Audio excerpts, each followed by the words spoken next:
Oluvannyuma n'okwogerako n'aba Geneva Summit for Human Rights and Democracy, Robert Kyagulanyi Ssentamu omukulembeze w'ekibiina ekya National Unity Platform olunaku olwaleero eddakiika ntono nnyo emabega asobodde okuvaayo ate okwogerako mu European Parliament. Guno nno mulundi gwakubiri mu myaka 5 Robert Kyagulanyi Ssentamu nga ategeeza amawanga gano ag'e Bulaaya, ng'ategeeza Palamenti y'e Bulaaya kiki ekyo ekiri wano eno mu ggwanga erya Uganda. Yasooka kulabikayo mu mwaka gwa 2022 n'agenda maaso okubategeeza ku bizibu ebiriwo, wabula ate kaakati ayongedde okukkaatiriza ng'ategeeza nti ensonga mu ggwanga erya Uganda wansi w'obukulembeze obwa General Yoweri Kaguta Museveni nga kaakati ali mu kutendeka mutabani we General Muhoozi Kainerugaba okubeera nnakyemalira naye era abeere nga yeddiza obuyinza wano mu ggwanga erya Uganda, embeera eyo eyongedde kusajjuka. N'olw'ensonga eyo gwali ku mukutu nja kusaba gumiikiriza tubeere nga tukutuusaako akatambi bulungi nnyo, buli kimu kyonna kyonna obeere nga okitegeera. Ngenda kuba nkuvuunulira mu maaso awo, wabula katusooke tulabe ki Robert Kyagulanyi Ssentamu omukulembeze w'ekibiina ekya National Unity Platform kyagenze mu maaso okwogera wali eri mu European Parliament. By politicians and military in other African countries. We have here with us today NUP leader Mr. Bobi Wine, who himself has been a subject of institutional harassment and who said that his wife and children fled Uganda for fear of their lives following the January 15 presidential election. The European Parliament resolution also mentioned very serious concerns about how the opposition has been treated in the run-up, during and after the elections. We are eager to hear an update from your side. We would also welcome some concrete ideas on the way forward for Uganda. Dear sir, you have the floor.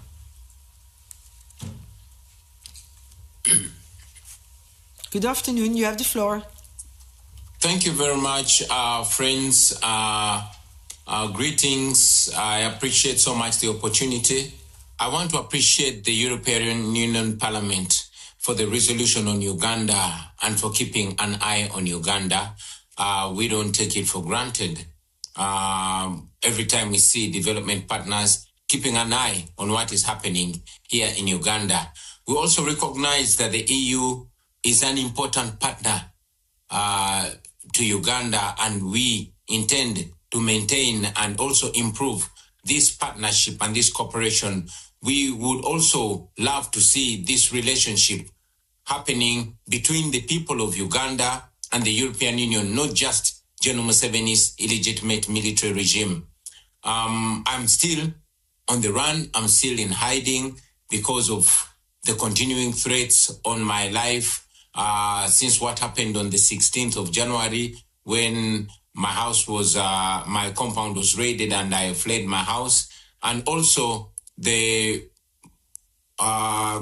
following raid that happened on the 23rd of January where my wife was assaulted and my family members were assaulted, and the military took over my home, which the military still occupies to the present day.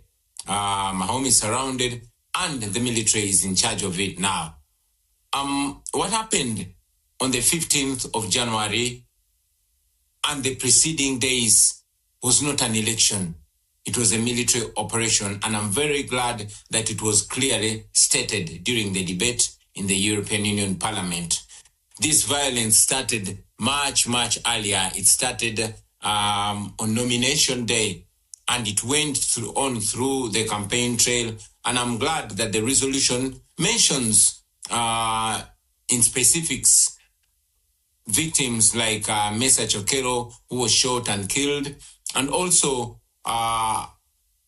General Muhoozi Kainerugaba, who is the military chief and the son of General Museveni, came out on Twitter and, mentioned how he killed 22 of our people and hoping that I would be the 23rd. I must mention, though, that the numbers that he put are much less. Maybe he mentioned or he meant those that he killed personally.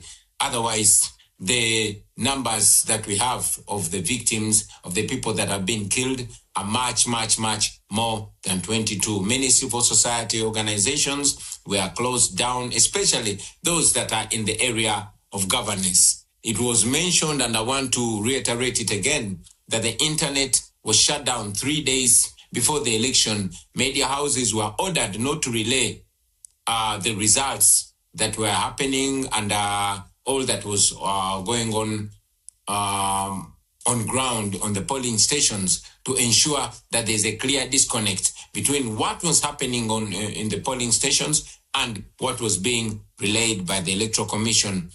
I'm very glad that Dr. Sarah Birete is with us today.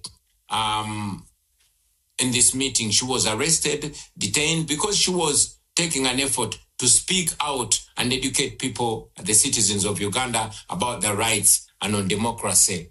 You know, I mentioned it that 2 of my deputy presidents were abducted on the eve of the election, and they remained missing for 3 weeks. We later learned that they were being detained in a military barracks, in a special forces military barracks, which is run by General Museveni's son, Muhoozi Kainerugaba. Most of our coordinators were arrested, were picked and detained. Some are still in detention, while some were dropped off. These also included officials from our election management committee. So what Mr. Byabakama, the chairperson of the Electoral Commission, relayed was actually completely different from what happened on the grounds. The law requires that there must be, coordination in the tallying of the results. That did not happen. The candidates were not given copies of declaration of result forms, and the Electoral Commission simply declared numbers that it did not justify where they were coming from. As we speak, we are still demanding that the Electoral Commission uploads the declaration forms so that the nation can be able to follow in transparency, so we can be able to compare the evidence that we have, the declaration of result forms that we have, to what was paraded by the Electoral Commission. But up to now, they have not uploaded the results on the internet like it's supposed to be. Somebody may ask, why then didn't we go to court? But we've mentioned it again, that institutions in Uganda have all been destroyed, and including the judiciary. The manner of appointment of the Chief Justice recently is evidence to that. The Chief Justice was sworn in General Museveni's farm. So that and many other reasons cause us not to have, trust in the judiciary in Uganda. And many times, the regime, General Museveni or his son, have actually been guiding publicly and sometimes privately, determining how the judiciary does its work. So we found no redress whatsoever in the Ugandan judiciary, and that's why we did not go to court. We have presented some asks, which I want to reiterate here. We've asked for targeted sanctions that target particular individuals and regime officials that have, excelled in gross human rights violations. We believe that will curb their appetite in abusing, human rights, in undermining democracy, and to ensure that there's accountability for their crimes against humanity.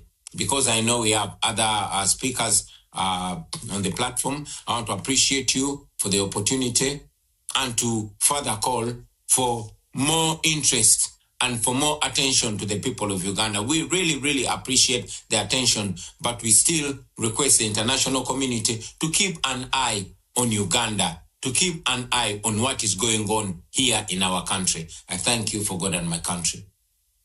Thank you very much. I can promise we will do that. I make sure, as the chair of the delegation EU Africa, that we will keep an eye on Uganda and we will follow up the situation very closely. We have also here with us today prominent human rights lawyer and expert on constitutional governments, Oyo nno ye Robert Kyagulanyi Ssentamu President ow'ekibiina ekya National Unity Platform ng'ayogerako wali eri mu Parliament y'e Bulaaya oba gy'oyinza okuyita European Union Parliament mu kaweefube we ow'okwongera okulabisa biki ebigenda mu maaso mu ggwanga erya Uganda era ng'akuba omulanga eri Abazungu bano eri ab'e Bulaaya bano eno babeere nga ensonga za Uganda tebakoma kuzoogerako boogezi wabula baziyingiremu okuteekera ddala akazito ku gavumenti ya Museveni abeere nga takyalowooza nti asobola kumala gakola biki by'ayagala ate ne babeera nga beesuulirayo ogwa Nagamba. Kakati bukira nti nno olunaku olwaleero kyabadde kitegeerekeseeko nti omu ku ba ambassadors ba General Yoweri Kaguta Museveni omukyala amanyikiddwa nga Miriam Black-So yabadde waakulabikako naye mu maaso ga European Parliament abeere nga atuwa oludda olwa biki gavumenti ya Museveni byeyogera ku nsonga ezabaddewo mu kalulu okusingira ddala abakulu baneeno mu European Parliament batadde essira ku kalulu akaakaggwa akabaddewo ennaku z'omwezi nga 15 wabula twategeddeko okuva eri Minister Okello Oryem, Minister of State for Foreign Affairs ng'agamba nti gavumenti ya mukama we tegenda kusindikayo muntu yenna kwewozaako. Mu maaso awo ngenda kuba nkunnyonnyola wabula ky'olina okumanya ku biki Robert Kyagulanyi Ssentamu byayogedde ngenda kuba nkikunnyonnyola mu maaso awo naye ate njagala nkutegeeze nti gavumenti ya General Yoweri Kaguta Museveni mu kaseera kano erabika okuba nga eri mu kutuuyana era eri mu mbeera ey'akattu ddala olw'ensonga nti twakalaba abantu abawererako ddala bana nga bava mu ofiisi eza gavumenti ku ludda olw'ebyobufuzi awamu ne mu byokwerinda nga boogera ebintu bya njawulo ku mbeera ya Robert Kyagulanyi Ssentamu. Kino kyokka kiraze nti nno waliyo okupanikinga mu State House, waliyo okupanikinga mu gavumenti okugenda mu maaso. W'oyongerako General Muhoozi Kainerugaba na biki byavuddengayo okwogera ne babeera nga bawerera ddala abantu 5 okuva mu gavumenti ya Museveni abavuddeyo okutuwa obubaka wabula nga bonna bukontana okusinziira ku mbeera Robert Kyagulanyi Ssentamu gy'atambuliramu mu kaseera kano. Njagala nkujjukize nti Robert Kyagulanyi Ssentamu waali ali mu kwekweka oba osobola okiyita okuliira ku nsiko oluvannyuma lw'okubanga ennaku z'omwezi nga 16 omwezi oguwedde oluvannyuma lw'olunaku lwe baakubako akalulu okubanga amaka ge gaasalibwako amagye awamu ne poliisi era bw'atyo n'asalawo abeere nga dduke aleme kutuusibwako bulabe nga ebiragiro ebyasobola okubanga bimutuukako ebyali biyisiddwa mu magye g'eggwanga erya Uganda. Mu kaseera kano Robert Kyagulanyi Ssentamu agenze mu maaso okuteeka okusonga olunwe ku General Muhoozi Kainerugaba okubanga yakulembeddemu bino byonna ebigenda mu maaso okubanga bimutuusibwako n'obulabe obuyinza okumutuusibwako singa akwatibwa. Kakati ngenda kuba nkomawo okukuwa details bulungi nnyo buli kimu kyonna era mbeere nga nkunnyonnyola biki Robert Kyagulanyi Ssentamu byasobodde okwogera wabula okusookera ddala kankujjukize Hajjat Nakalemba omusomi w'eddu ono ng'asangibwa we Busaabala ku stage esembayo gwe wenna alina ekizibu oba ensonga ezikusumbwa omutuukire ajja kuba akulombera edduwa ebizibu byo bibeere nga bikulwako bulungi nnyo newobeera nga oli wabweru bw'eggwanga erya Uganda. Hajjat Nakalemba omusomi w'edduwa akutegeeza osobola omukonako ku namba eri noti 75237529 n'abeera nga akukwasaganya. Salamu alaikum. Hajjat Nakalemba omusomi w'edduwa. Bw'oba wenyiye embeera embi yankusomere ku dduwa. Abali ebweru mirimu gigaanye papula zeesibye kino kyekyoto kwesabira omukisa kobe ng'oliriddawa wali wenkusabira n'ofuna emikisa. Ky'oba olabanga abirira ebinyonyi ebitalina kyakulya naawe atalina mulimu jangu kusomere ku dduwa ofuna omukisa. Eno ennyanja kwesira buli kimu ekisira ne kiba kikujjudde nekikasuka mu nnyanja nekikunta nekigenda. Nze Hajjat Nakalemba kambawo ennamba yange yeeno 075237529. Temuddeeyo nemwebakira ebizibu mukoye ku nnamba yange eno. Kakati kkirizagaana gavumenti ya General Yoweri Kaguta Museveni mu kaseera kano eri mu mbeera yakattu era kkirizagaana eri mu mbeera nzibu olw'ensonga nti amawanga ag'enjawulo ebitongole eby'enjawulo bikubye ttooki wano mu ggwanga erya Uganda. Tuwulidde bulungi nnyo omukyalo oyo oluvannyuma lwa Robert Kyagulanyi Ssentamu okwogera ng'ategeeza nti bagenda kwongera okukuumira eriiso ejjogi ku mbeera nga bw'eri mu ggwanga erya Uganda. Kakati nga kiri bwe kityo tulabyeko wali eri ku Geneva Summit Robert Kyagulanyi Ssentamu gye yali ennaku z'omwezi nga 18 omwezi guno gwennyini wiiki ewedde lwali lunaku lwakusatu nga General Museveni alabisibwa era nga Kyagulanyi azibula abazungu bano amaaso abategeeza nti mwami Museveni si ye muntu kye yeefuula okubeera si kyekyo kyali wano mu ggwanga erya Uganda buli omu yenna amumanyi nga nnakyemalira. Kakati kiki ekiraga nti gavumenti ya General Yoweri Kaguta Museveni eri mu kattu oba eri mu kutuuyana mu kaseera kano? Kutegeezezzaako nti nno twakafuna ba officials abawererako ddala 4 bw'oteekako General Muhoozi Kainerugaba ne babeera 5. Okusookera ddala tugenda kutandika n'omwogezi wa Uganda Police Force omukulu Kituuma Lusoke. Amangu ddala nga Robert Kyagulanyi Ssentamu yaakadduka ewe ennaku z'omwezi nga 16, Kituuma Lusoke yavaayo n'ategeeza eggwanga nti baamubriefinze ne bamutegeeza nti Kyagulanyi ali bulungi era ali mu maka agage. Ebyo bigambo si byange wabula by'abakulu okuva mu poliisi. Oluvannyuma Kituuma Lusoke y'omu omwogezi wa Uganda Police Force n'avaayo n'ategeeza nti Robert Kyagulanyi Ssentamu poliisi temunoonya, tewali musango gwe yazza era tewali kye bamwagaza. Kakati ate we tugendako ew'omwogezi w'eggye ly'eggwanga erya Uganda ow'ekiseera omukulu Kano Chris Magezi, ono ye yavaayo n'ategeeza nti UPDF terina budde bunoonya Kyagulanyi, balina ensonga nnyingi nnyo endala ez'okukwasaganya era asobola okuvaayo n'akola nga bw'ayagala. Kakati omwogezi w'eggye bino abyogera naye ng'ate mukama we omuduumizi w'eggye ly'eggwanga erya Uganda General Muhoozi Kainerugaba yeewaana era yeeswantanga bw'akwatira ku Kyagulanyi wonna agenda kuba amujja mu bulamu bw'ensi eno era n'ategeeza n'okutegeeza nti okumanya nga bamunoonya kaabeere mulamu kaabeere mufu bamuyigga era bajja kumufuna. Obubaka buno bwonna tebufaanagana. Kakati tugendako eri omuntu ow'okusatu, Minisita Chris Baryomunsi. Ono nga ye mwogezi wa gavumenti olw'ensonga nti official information eyitira mu ye. Minisita Chris Baryomunsi yavaayo n'ategeeza nti amaka ga Kyagulanyi newankubadde poliisi oba amagye gageetoolodde tegalina buzibu era omuntu yenna asobola okuyingira n'afuluma nga bw'ayagala. Era Minisita Chris Baryomunsi n'atugamba ebyo General Muhoozi Kainerugaba byavaayo okwogera bannayuganda tebalina kubitwala nga nsonga za muzinzi olw'ensonga nti gavumenti teyagalirangako ddala kukwata Kyagulanyi era temunoonya. Kaakati ate ennaku nga 2 emabega twalabye minisita ow'ensonga z'ewabweru w'eggwanga erya Uganda Honorable Okello Oryem ng'avaayo okulabula Robert Kyagulanyi Ssentamu ye ng'ate agamba nti Kyagulanyi bagenda kumuteekako omusango ogw'okulya mu nsi ye olukwe olw'okuba alabikira ku mikutu gino egy'enjawulo mu institutions oba mu bitongole okuli Geneva Summit for Human Rights and Democracy nga kwotadde n'ekya European Parliament bamuteekeko ogw'okulya mu nsi ye olukwe olw'okuba eggwanga lye alirabisa bubi. Amangu ddala nga omukulu ono yaakavaayo okwogera ebyo, twalabye Kituuma Lusoke gye buvuddeko ng'ate avaayo okugamba nti nedda Robert Kyagulanyi Ssentamu gavumenti temwagala era temunoonya yadde n'akatini. Kakati gwampuliriza era laba omukutu ogwa Point Media UG bwe kityo ne kirabika okuba nga gavumenti ya General Museveni geekaaba geekomba.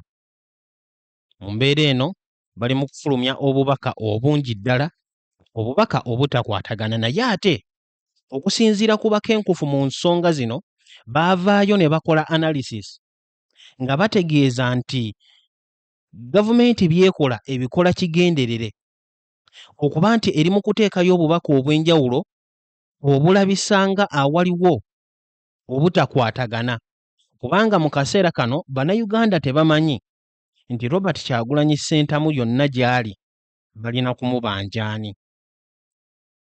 Era bannayuganda tebamanyi wo waakussa busungu nti singa babeera baagala okubanja Robert Kyagulanyi Ssentamu bamubanjaani.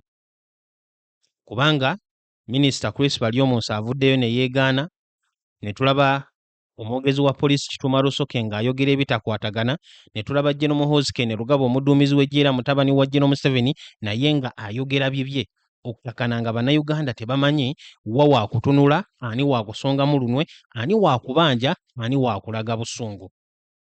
Embeera yonna yonna n'ebeera nga eyongera kubeera nzibu ddala, ekintu ekitali kirungi yadde era ekireseewo obunkenke waneeno mu byobufuzi by'eggwanga ery'e Uganda. Kakati newankubadde Robert Kyagulanyi Ssentamu akakodyo ke kali mu kukola naddala ak'okulabisa General Yoweri Kaguta Museveni mu mawanga gano ag'ewabweru era mu mawanga ag'Abazungu, naye ate tuli mu kulaba nti waneeno oludda oluvuganya gavumenti bangi nnyo bali mu kukyankalana era tebamanyi ki kye bazzaako.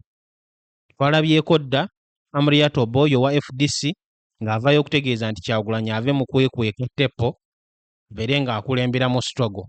Ne twabako Mubarak Munyagwa eyakajja naye yeesimbewo ng'agamba nti Kyagulanyi bye yayogera byali tebikwatagana era nga tebikola makulu.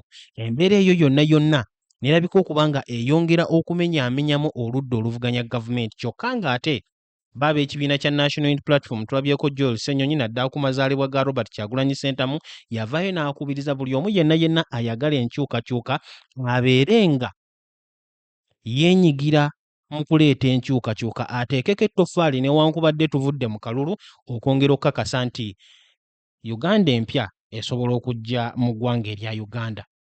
Kakati gwampuliriza ku mukutu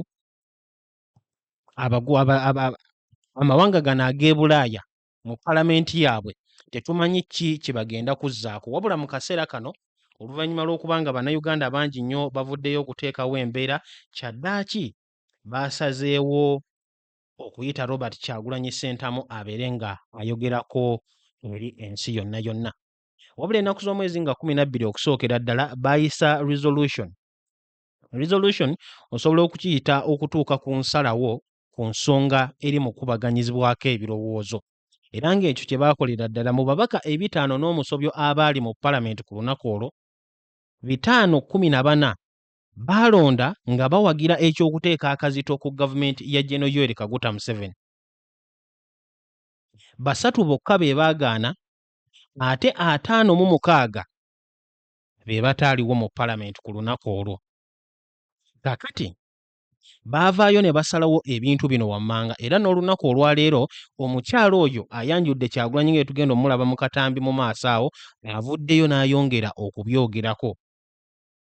Okusookera ddala baabanja gavumenti ya General Yoweri Kaguta Museveni ekomye okuwozesa abantu ba bulijjo mu kkooti ez'amagye. Ne babanja gavumenti ya General Yoweri Kaguta Museveni ebeere nga eta abasibe bonna ab'ebyobufuzi political prisoners. Ne babanja gavumenti ya Mwami Museveni ebeere nga etandikawo okunoonyereza mu kitta bantu awamu n'abo abawambibwa ne babuzibwawo. Ne bagisaba oba ne bateekawo resolution egamba nti bagenda kuteekawo sanctions, envumbo ku abo bonna abeenyigira mu kulinnyirira eddembe ly'obuntu, ba commanders ku ludda olw'ebyobufuzi oba bannamagye. Ne babanja gavumenti ya Mwami Museveni ebeere nga mbagirawo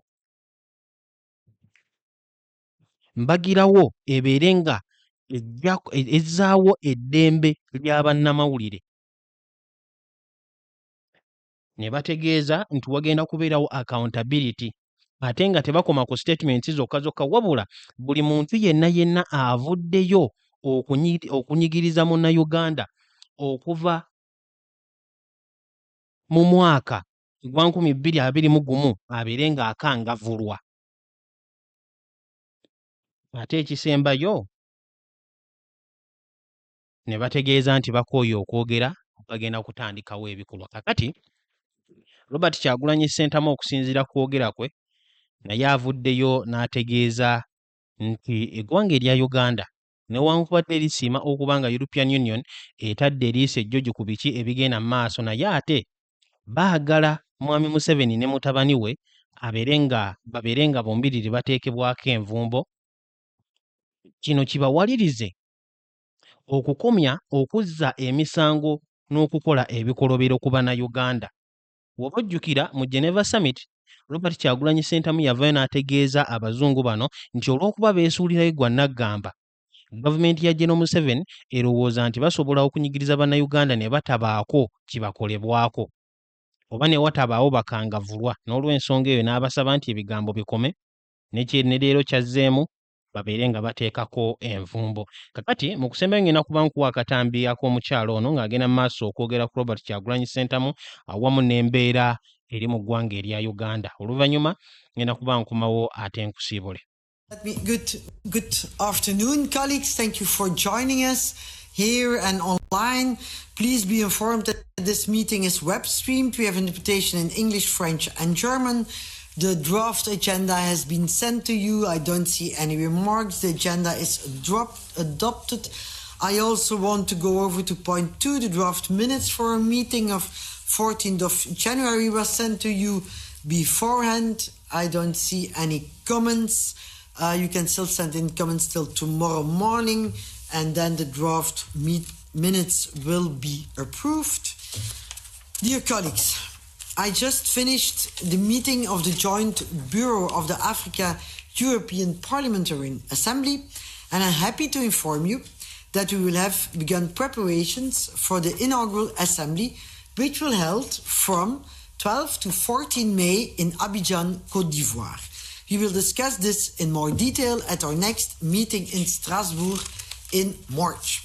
And then we now come to the political point of our agenda today, the exchange of view on the political situation in Uganda, specifically on the context of the 2026 elections and the post-electoral situation, in the presence of Mr. Robert Kyagulanyi Bobi Wine, the leader of the National Unity Platform, main opposition party in Uganda.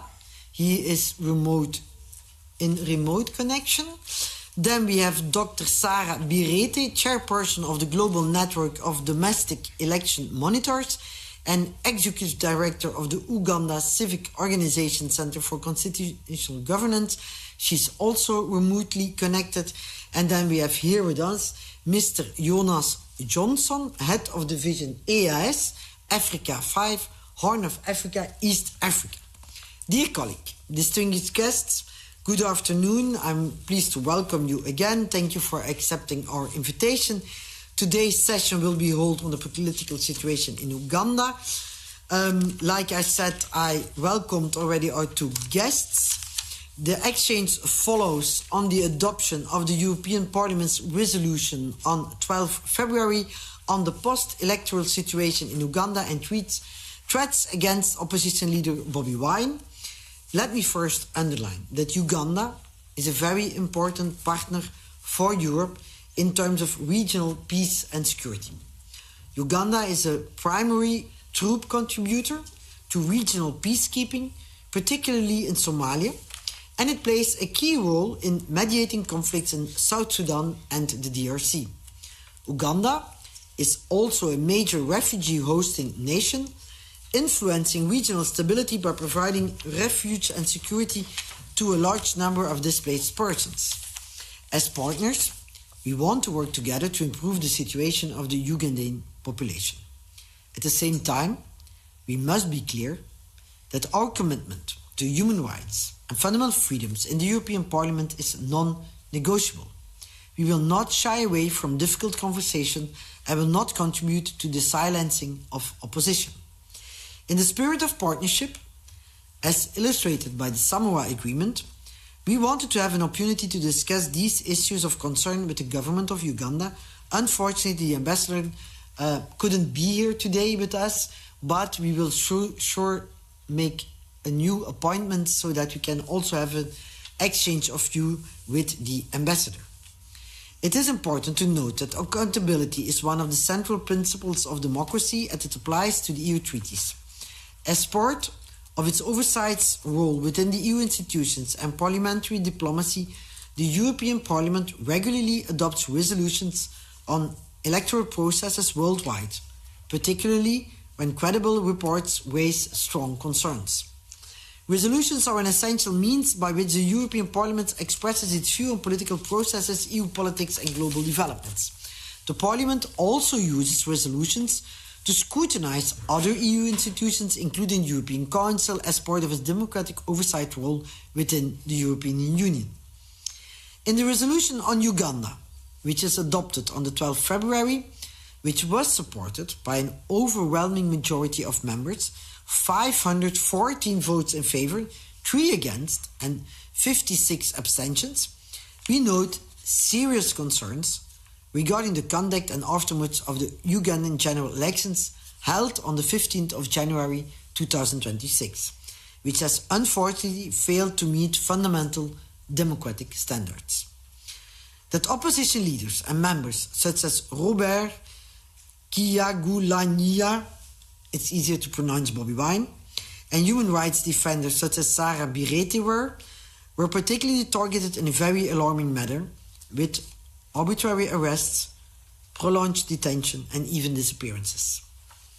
This is why we called in our resolution for the end of all violence, threats, harassment, arbitrary detention of opposition figures, activists, and critics, the dropping of all politically motivated charges, the lifting of arbitrary suspension of civil society groups, and the organization of comprehensive electoral and institutional reforms to ensure the independence of the Electoral Commission and judiciary. We also called for independent and impartial investigations into crimes against humanity committed by Ugandan political and military leaders, and into similar crimes committed by politicians and military in other African countries. We have here with us today NUP leader Mr. Bobi Wine, who himself has been a subject of institutional harassment and who said that his wife and children fled Uganda for fear of their lives following the January.